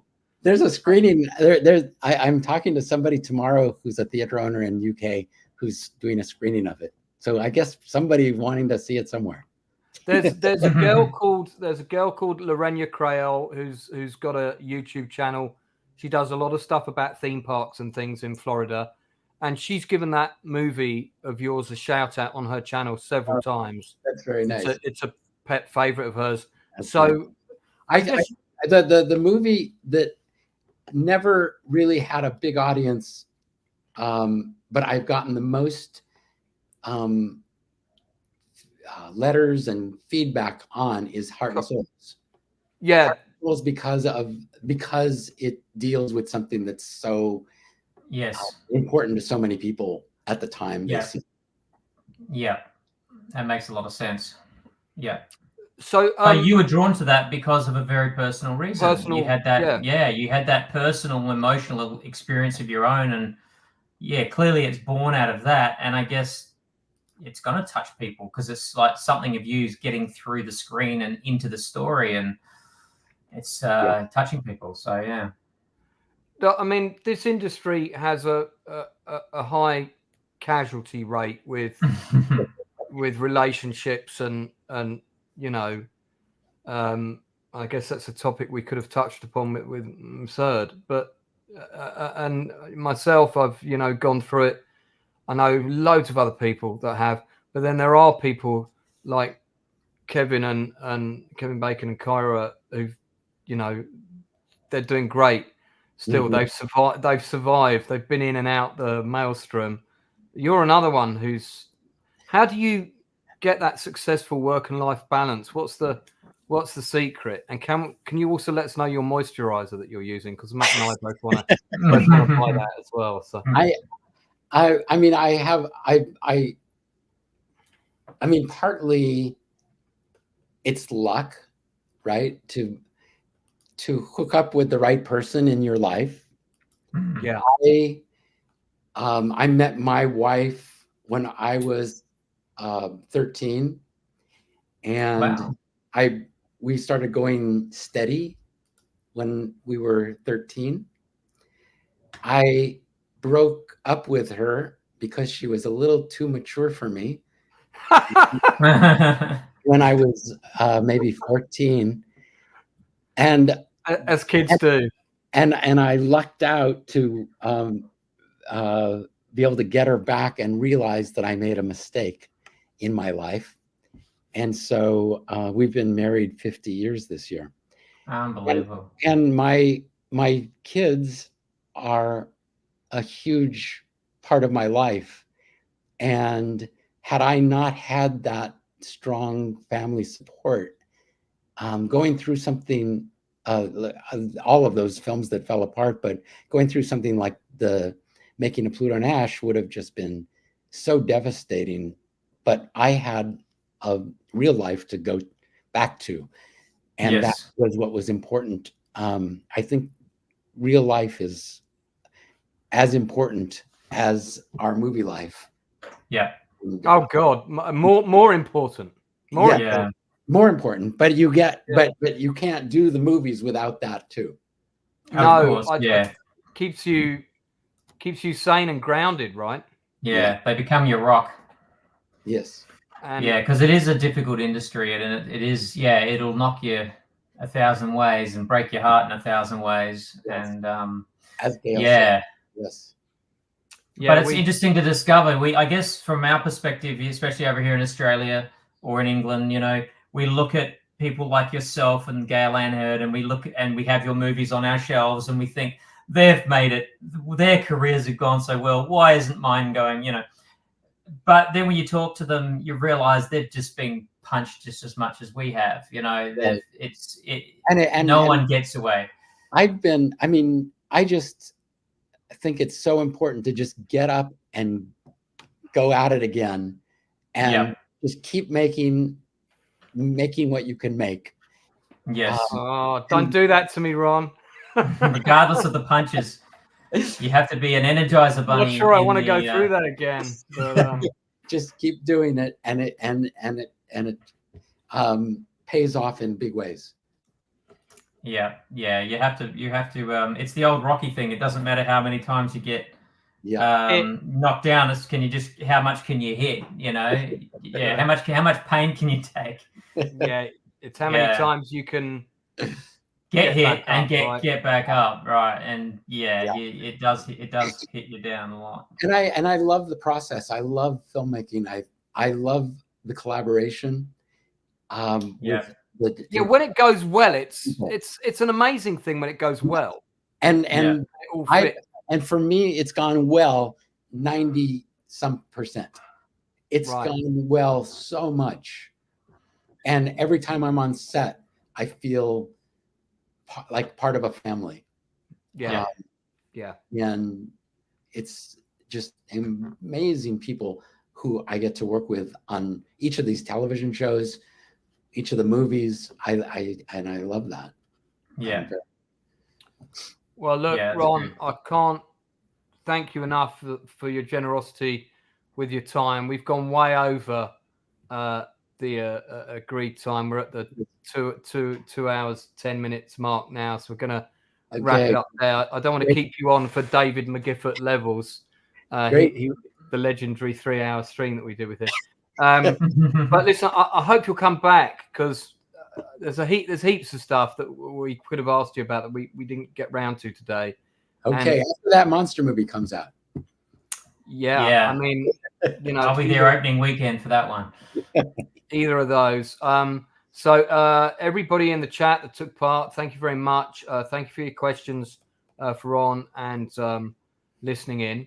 I'm going to be back streaming again this weekend.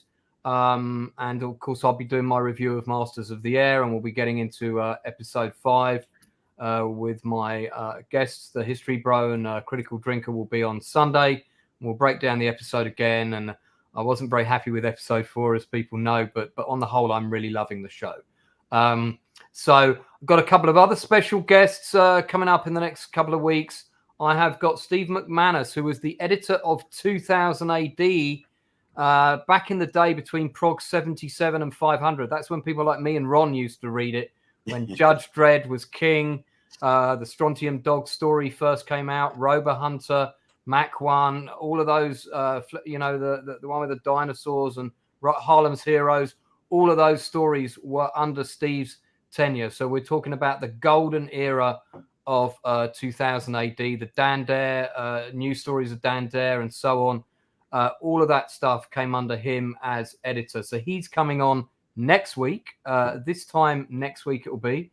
And then a couple of weeks after that, I am doing a special episode on 5 Days at Memorial. That is the drama show made by Apple Plus about the Memorial Hospital in New Orleans and what happened there during Hurricane Katrina. I missed the show when it came out in the summer of 2022. Most of my friends haven't even heard of it, so I'm determined to give it a bit of press. I think it's a brilliant piece of television. I thoroughly recommend it to everybody. It's got some outstanding performances, and actress Raven Dowder, who is one of the leading civilians in the film, who has her mother in the hospital and is wrenched away from her mother's arms by sheriffs. This really happened in true life. She's coming on the show to talk about it because I really wanted somebody who was in the show to come and talk to me. Maybe another member of the cast as well. So we've got quite a few interesting things coming up, and of course Ron coming back to talk about his monster movie and a possible sequel to Tremors down the road. Maybe they'll be blended into one film, and Kevin Bacon's character will exist in both of those worlds. Who knows? Anything's possible. Thanks to Matt for co-hosting with me tonight. We've got a little end credit sequence to play out, but do like and subscribe. This channel is going to keep growing, and I'm going to keep bringing you guests from the creative industries. And Ron, it's just great to have had somebody. Thanks, Ron. Thank you so much for your time. Thank you, Lance. All right. Take care, everybody. Bye-bye.